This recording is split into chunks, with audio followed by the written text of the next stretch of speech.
The Crimson Terror. The emergency sirens wailed across the bridge of the Coalition flagship Stellar Guardian as Commander Zara Kellion watched her fleet die. Through the massive viewport, crimson energy beams sliced through the darkness of space, each one marking the death of another Coalition vessel. Her violet eyes reflected the explosions that lit up the void like deadly fireworks. "Status report," Zara commanded, her four-armed Arctanian frame tense with barely controlled fury. Her species had evolved on a world of floating crystal cities, where balance and precision meant survival. But nothing had prepared her for this nightmare. 18 ships destroyed in the last hour, reported her communications officer, Lieutenant Vex. The young Zeridian's blue scales flickered with distress patterns. The Thunderwing and Starbreaker just went dark. No survivors. Commander Zara's claws scraped against the command console. For 6 months, the Crimson Armada had been cutting through Coalition space like a plague. Every world they touched turned to ash. Every fleet sent against them became debris floating in the cosmic wind. The enemy ships were technological marvels, their hulls gleaming red as fresh blood, powered by energy sources that Coalition scientists couldn't even identify. "How many of them this time?" Zara asked, though she dreaded the answer. "Only 3 Crimson vessels," Lieutenant Vex replied, his voice barely above a whisper. "They destroyed 47 of our ships." The bridge fell silent except for the hum of life support systems. 3 ships against 47. The mathematics of their destruction were becoming sickeningly familiar. The Crimson Armada didn't just win battles. They made them look effortless. Admiral Thex Mordan's face appeared on the main screen, his crimson features twisted in what might have been amusement. The leader of the Crimson Armada was tall and thin, with skin that seemed to glow with its own inner fire. His people came from the burning worlds near the galactic core where temperatures could melt most known metals. "Commander Kellion," Admiral Mordan said, his voice like heated metal scraping against stone. "Your Coalition fights with the fury of desperate animals, yet you fall just as easily. Perhaps it is time to surrender and spare your remaining crews." Zara's 4 hands clenched into fists. The Arctanian military code demanded honor in battle, even against impossible odds. "The Coalition will never surrender to butchers like you, Mordan. We'll fight until our last ship burns." Admiral Mordan laughed, a sound like crackling flames. "Such spirit. I will enjoy watching it die." His image disappeared from the screen. The tactical display showed the grim reality. The Coalition had started this battle with 60 ships from 12 different worlds. Now only 13 vessels remained functional, their crews wounded and exhausted. The Crimson ships moved through space like predators, their advanced weapons cutting through Coalition shields as if they were made of paper. "Ma'am," called the sensor operator, a nervous Velkhani whose tentacles trembled as they worked the controls. "I'm detecting something unusual. Long-range sensors are picking up unknown vessels approaching from the Outer Rim territories." Zara turned to the tactical display. 7 ships were approaching from a region of space that Coalition maps marked as unexplored. The vessels were smaller than Coalition warships, with designs that seemed almost primitive compared to the sleek curves of modern spacecraft. They looked like they had been built for function rather than beauty, with angular hulls and weapon mounts that appeared almost crude. "Signal them," Zara ordered. "Find out who they are and warn them away from this battle. They'll be slaughtered if they get too close." The communications officer worked frantically at his console. "I'm receiving a response, Commander. Audio only.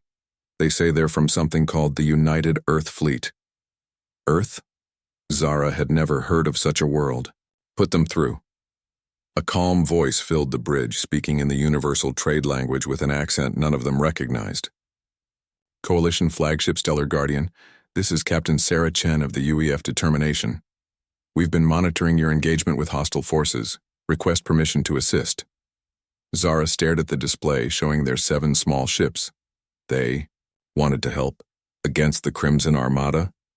"Captain Chen, I appreciate the offer, but you don't understand what you're facing.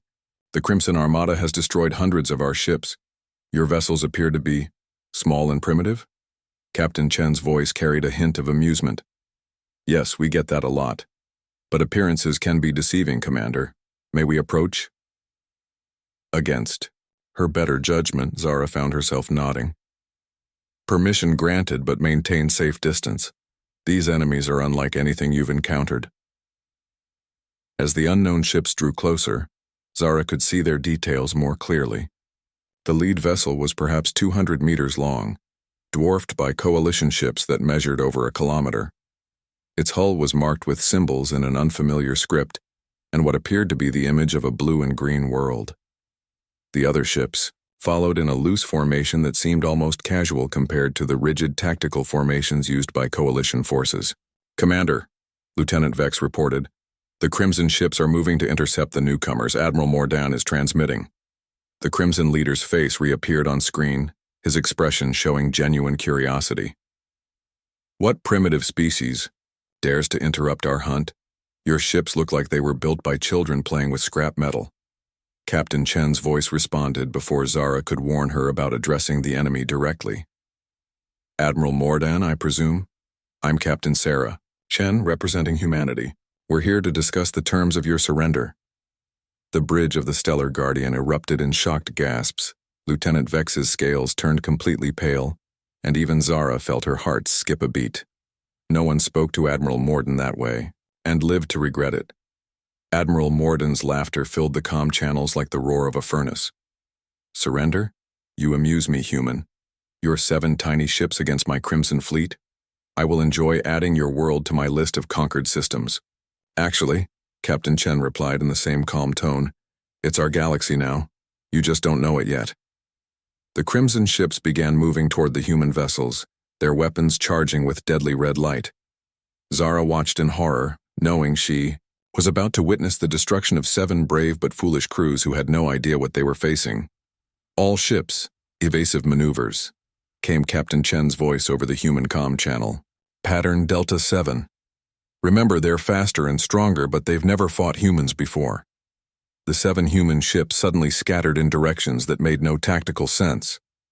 2 dove toward the nearest asteroid field.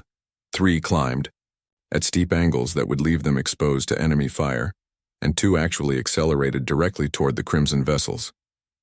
It was the most chaotic flight pattern Zara had ever seen. Admiral Mordan's ships fired in perfect synchronization, their crimson beams lancing out to where the human ships should have been. But the humans weren't there anymore. They had changed direction again, this time in ways that violated every principle of space combat Zara knew. Impossible, whispered the tactical officer. No ships can maneuver like that.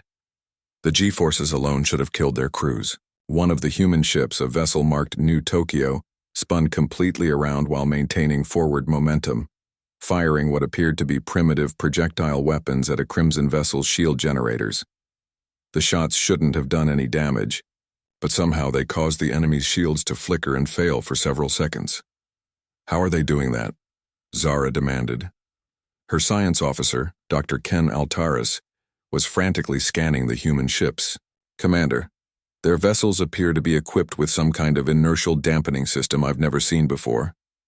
And their weapons, they're not energy-based like ours. They're firing solid projectiles at incredibly high velocities. Kinetic weapons? Zara was confused. Those are ancient technology. No civilized species has used kinetic weapons for thousands of years, which is probably why they're effective against Crimson shields, Dr. Altaris replied. Their defensive systems are designed to deflect energy weapons, not solid matter moving at relativistic speeds. On the tactical display, the human ships continued their impossible dance around the Crimson vessels. They moved like nothing Zara had ever seen, each ship following its own seemingly random path, while somehow avoiding both enemy fire and collision with their own allies. It was chaos, but it was controlled chaos. Admiral Mordan's voice cut through the comm channels, no longer amused. What manner of species are you? Your tactics make no sense. Your formations are wrong. Your weapons are primitive. Captain Chen's reply came back immediately. Admiral, you've been fighting civilized species for so long you've forgotten what war really looks like. Civilized species follow rules. They use proper tactics, They fight with honor. Her voice hardened. Humans fight to win. One of the human ships, the Arctic Wind, had somehow positioned itself directly behind a Crimson vessel. Its weapons fired in rapid succession, each shot aimed at a different point on the enemy's hull. The Crimson ship's shields held, but the constant impacts were causing system fluctuations throughout the vessel. They're using focused kinetic bombardment to create resonance failures in the enemy's defensive grid, Dr. Alteris explained, his voice filled with amazement. It's completely outside conventional warfare doctrine, but it's working. The largest human ship, Captain Chen's determination was doing something even stranger. Instead of engaging the Crimson vessels directly, it was moving through the debris, field left by destroyed Coalition ships, using some kind of tractor beam to collect wreckage. "What are they doing with our debris?" Lieutenant Vex asked. The answer came moments later when the determination launched the collected wreckage at high velocity toward the Crimson flagship. The debris cloud spread out as it traveled, creating a massive scatter pattern that the enemy's point defense systems couldn't possibly intercept completely. Admiral Mordan's ship tried to dodge, but several large pieces of Coalition hull plating struck its forward sections. The impacts shouldn't have caused significant damage, but somehow they disrupted the Crimson vessel's weapon targeting systems. "Ingenious," Dr. Alteris breathed. "They're not trying to destroy the enemy ships. They're trying to disable them by disrupting their technological advantages." The battle continued for another hour, but it was unlike any space combat Zara had ever witnessed. The humans never engaged in direct confrontation with the Crimson ships. Instead, they used hit-and-run tactics, environmental hazards, and weapons that no civilized military would consider using. They turned asteroids into projectiles, used solar radiation to blind enemy sensors, and even weaponized the debris from previous battles. Most incredibly, they talked throughout the entire engagement. Human voices filled the comm channels with constant chatter, sharing information, cracking jokes, and coordinating their impossible maneuvers. It sounded more like a group of friends playing a game than soldiers fighting for their lives. "All Coalition ships, this is Captain Chen," came the human commander's voice. "We're going to need your help for the final phase. Can your vessel still maneuver?" Zara looked around her bridge at the exhausted faces of her crew. They had been fighting a losing battle for months, watching their friends and colleagues die against an unstoppable enemy. Now these strange humans were offering them hope.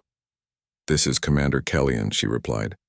13 ships still operational, though most are damaged. What do you need us to do?" "Simple," Captain Chen said. "When I give the signal, I need all your ships to fire everything you have at the Crimson flagship. Every weapon, every missile, everything." "That won't work," Zara protested. "We've tried direct assault before. Their shields are too strong." "Trust me, Commander. Their shields won't be a problem much longer." As Zara watched, the 7 human ships began moving into a complex formation around Admiral Mordan's flagship. They were positioning themselves at precise points that seemed to follow some mathematical pattern she couldn't understand.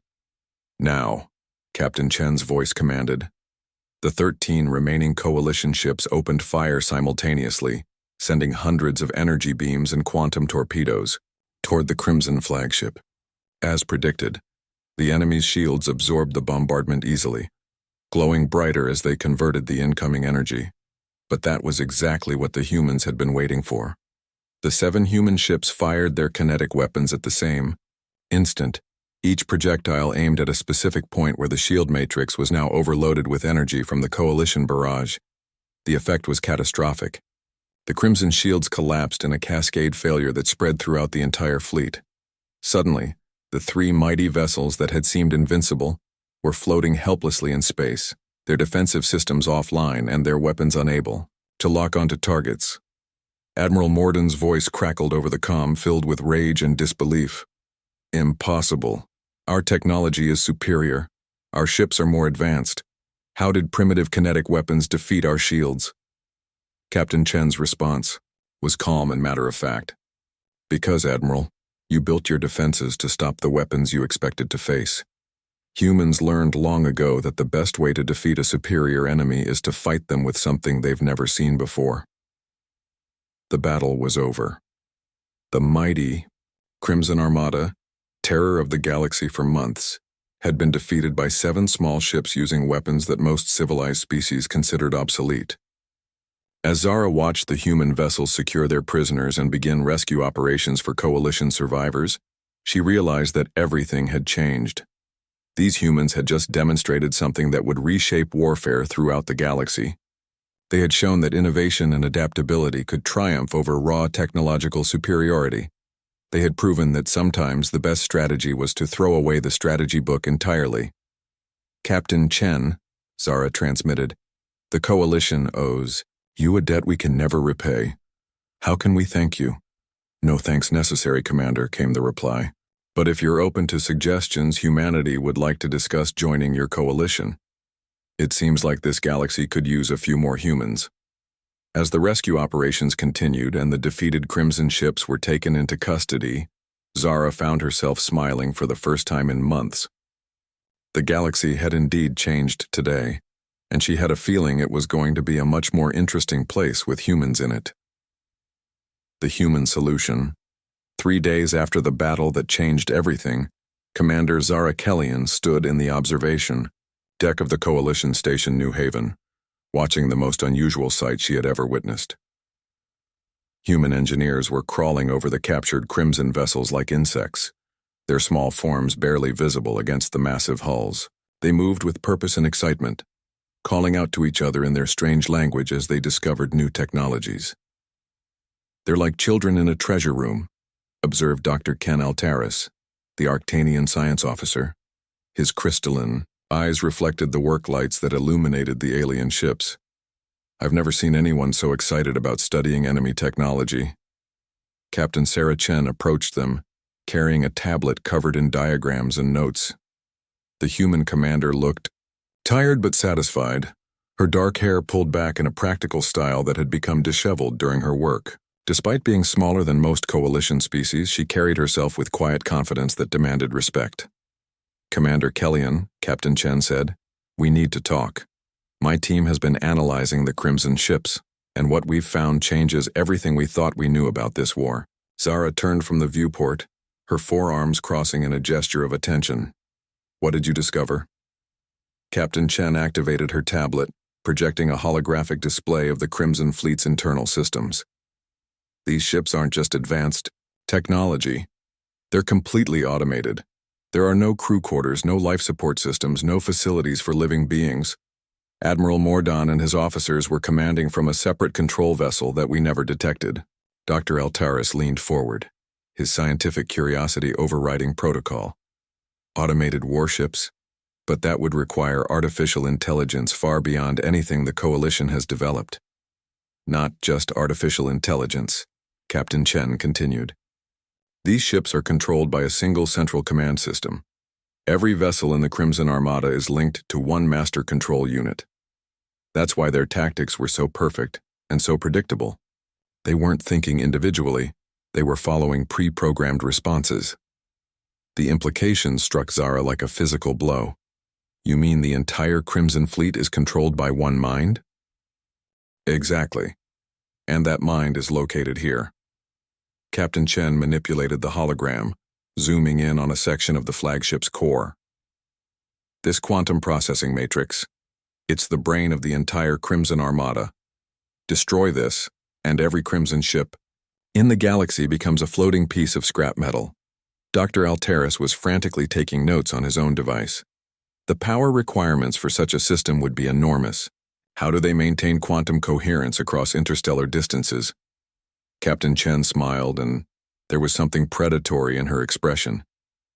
They use subspace communication networks, very sophisticated, very powerful, and completely vulnerable to the right kind of interference.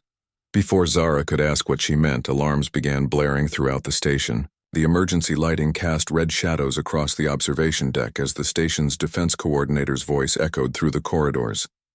All personnel to battle stations. Long-range sensors detect massive Crimson Fleet approaching. Estimated arrival in 6 hours. This is not a drill. Through the viewport, Zara could see Coalition ships scrambling to defensive positions around New Haven Station. But there were so few of them. The recent battle had cost them dearly, and reinforcements were still days away. Against a full Crimson assault, the station's defenses would last perhaps an hour. "How many ships?" Zara asked, though she dreaded the answer. "Preliminary count shows over 200 Crimson vessels," came the reply from the communications system. "This appears to be their entire remaining fleet." Captain Chen was already moving toward the docking bay, her calm demeanor unchanged despite the approaching doom. "Commander, I need you to trust me one more time. My people have a plan, but it's going to require precise coordination with your forces." Zara followed the human captain, her mind racing. 200 Crimson ships against perhaps 30 coalition vessels and 7 human craft. The mathematics were even worse than their previous encounters. In the human ship determination, Zara found herself surrounded by technology she didn't recognize. The bridge was cramped compared to coalition standards, with surfaces covered in displays, switches, and controls that seemed to serve multiple functions. Human crew members moved efficiently through the space, their voices calm despite the approaching threat. "Status report," Captain Chen called as she entered. "Dr. Webb has finished analyzing the quantum matrix," replied a young human with short red hair. "The subspace interference pattern is ready for deployment. Lieutenant Morrison has the infiltration protocol loaded and standing by." Dr. Marcus Webb, the human tactical analyst, looked up from a console covered in scrolling data. He was older than the other humans, with gray hair and tired eyes that spoke of years spent solving impossible problems. "Sarah, this is going to be close. We'll have maybe 30 seconds to upload the virus before their security protocols adapt." "Virus?" Zara asked. Captain Chen gestured to a device that looked deceptively simple, a small cylinder with blinking lights and exposed circuitry. Dr. Webb created a computer program designed to infiltrate the Crimson command matrix. Once it's uploaded, it will convince the AI that all coalition and human ships are actually Crimson vessels. "The beauty of fighting an artificial intelligence," Dr. Webb explained, "is that it has to follow its programming. If we can change that programming, we can make their entire fleet work for us instead of against us." Zara stared at the device. "You're going to turn their own ships against them?" "Actually," Lieutenant Morrison spoke up from her station, "we're going to make them think they're shooting at the wrong targets. The Crimson AI will identify its own ships as enemies and our ships as allies. It'll be the galaxy's largest case of friendly fire." The plan was audacious beyond belief.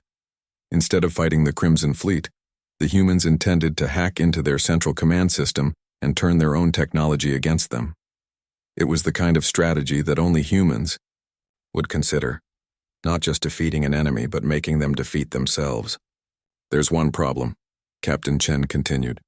"To upload the virus, we need to get within 50 meters of the Crimson flagship's command matrix. That means boarding their ship while it's in the middle of a battle." "Boarding action?" Zara's tactical training rebelled at the idea.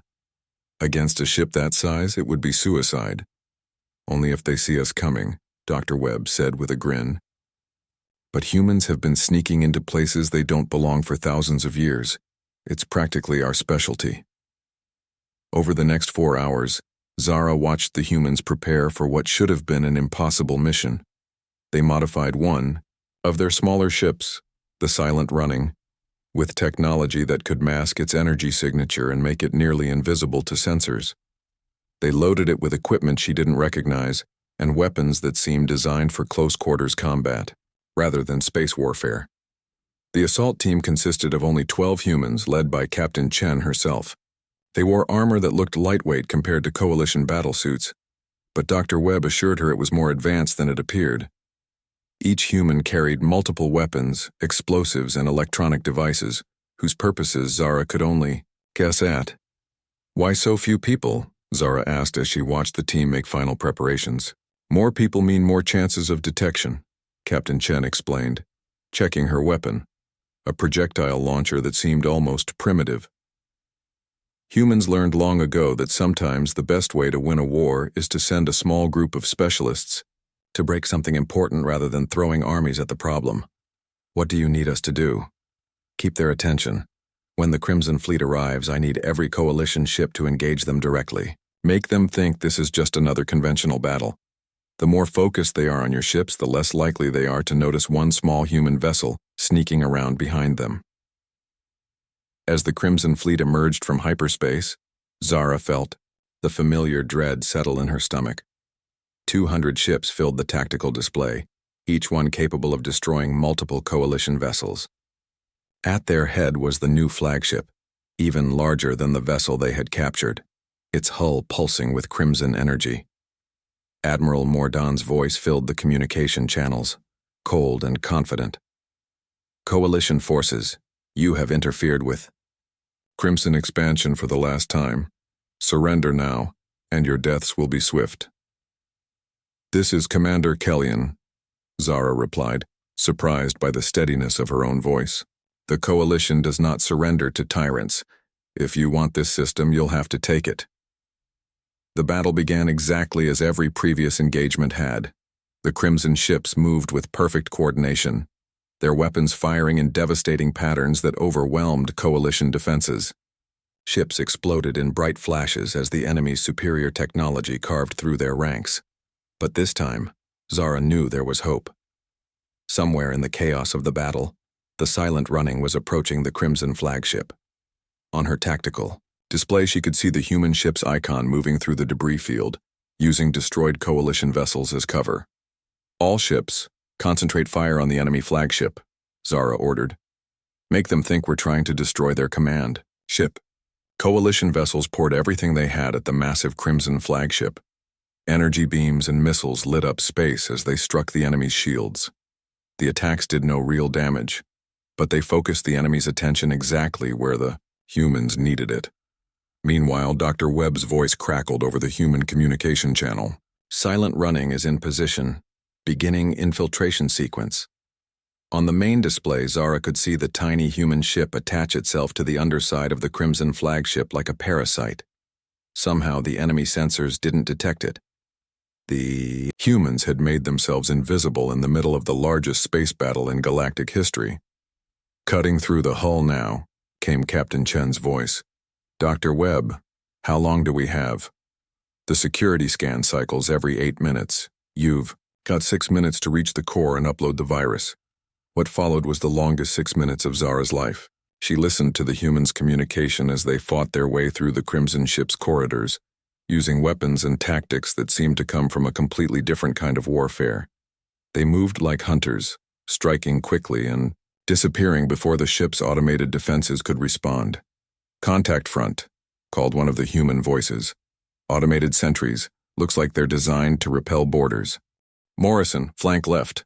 Webb, EMP charges on the power conduits, everyone else suppressing fire." The sounds of combat echoed through the comm channel, explosions, weapon fire, and human voices coordinating with practiced efficiency. These weren't soldiers who had trained in simulation. These were warriors who had learned their skills in real battles against real enemies. "Approaching the core," Captain Chen reported. "Dr. Webb, you're up. Uploading virus now. This is it, people. If this doesn't work, we're going to have a very short conversation with some very angry robots." Zara held her breath as seconds ticked by. Around them, the battle continued to rage. More Coalition ships fell to Crimson weapons, their crews dying to buy time for 12 humans to change the course of galactic history. "Upload complete," Dr. Webb announced. "Virus is propagating through the command matrix. We should see effects in 3, 2, 1. The change was instantaneous and devastating. Across the entire Crimson fleet, ships suddenly stopped firing at Coalition vessels.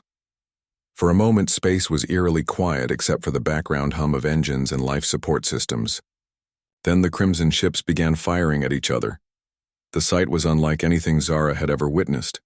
200 of the galaxy's most advanced warships turned their weapons on their own fleet. Crimson energy beams crisscrossed space as the artificial intelligence that controlled them became convinced that every other Crimson ship was actually an enemy vessel. "It's working." Dr. Webb's voice was filled with amazement and exhaustion. "The AI is identifying all Crimson vessels as Coalition ships and all Coalition ships as Crimson vessels. They're destroying themselves, Admiral Mordan's voice cut through the chaos, no longer cold and controlled but filled with desperate rage. "What have you done? Our ships are firing on each other. This is impossible." Captain Chen's reply was calm and professional. "Admiral, you built your entire strategy around perfect technology and predictable tactics. You forgot that sometimes the most effective weapon isn't the strongest one. It's the one your enemy never sees coming." The battle lasted another 20 minutes, but it was no longer a battle in any traditional sense. It was the systematic self-destruction of the most powerful fleet in galactic history. Ship after ship fell to friendly fire as the corrupted AI followed its new programming with mechanical precision. When the firing finally stopped, only scattered debris remained where the Crimson Armada had been. 200 ships, the terror of the galaxy, had been reduced to scrap metal by their own weapons. "All Crimson vessels have been neutralized," reported the Coalition sensor operator, his voice filled with disbelief. "I'm detecting no active enemy ships." In the silence that followed, Admiral Mordan's final transmission echoed across all frequencies. "Humans," he said, the word carrying a mixture of respect and fear. "What manner of species are you, Captain?" Chen's response would be remembered in military academies for generations to come. "We're the species that turns our enemies' strengths into weaknesses, Admiral. We're the species that wins wars not by being stronger, but by being smarter. We're humans, and we've just joined your galaxy." As rescue operations began and the magnitude of their victory became clear, Commander Zara realized that the balance of power in the galaxy had shifted permanently. The Coalition had gained more than new allies in the humans. They had discovered an entirely new way of thinking about conflict, strategy, and survival. 3 months later, the Coalition Council formally welcomed humanity as a full member species. Captain Sarah Chen was promoted to Admiral and given command of the new Joint Human Coalition Fleet. Dr. Marcus Webb established the Galactic Institute for Strategic Innovation, where officers from dozens of worlds came to learn human tactical philosophy, but perhaps most importantly, the galaxy learned that strength and technology weren't everything. Sometimes the most powerful weapon was the ability to see a problem from a completely different angle and find the solution that no one else had considered. The age of human ingenuity in galactic affairs had begun, and the universe would never be the same.